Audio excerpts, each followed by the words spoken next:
കൃഷ്ണ സർവം കൃഷ്ണ അർപ്പണമസ്തു. ഇന്ന് നവരാത്രിയുടെ 3-ാം ദിവസമാണ്. ഇന്ന് ദേവി ചന്ദ്രകണ്ഠ എന്ന സ്വരൂപത്തിലാണ്. ദേവിയെ ആരാധിക്കുന്ന ഭക്തർക്ക് ശക്തിയും ധൈര്യവും ഉപദ്രവങ്ങളിൽ നിന്ന് സംരക്ഷണവും ലഭിക്കുമെന്നാണ് വിശ്വാസം.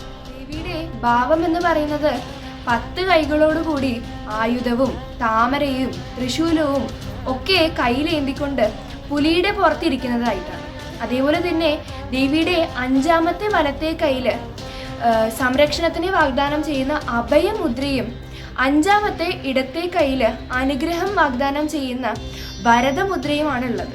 പരമശിവനെ വിവാഹം ചെയ്തതിനു ശേഷം ദേവിയുടെ നെറ്റിയിൽ അലങ്കരിച്ചിട്ടുള്ള അർദ്ധചന്ദ്രനിൽ നിന്നാണ് ദേവിയുടെ പേര് ഉദ്ഭവിക്കുന്നത്.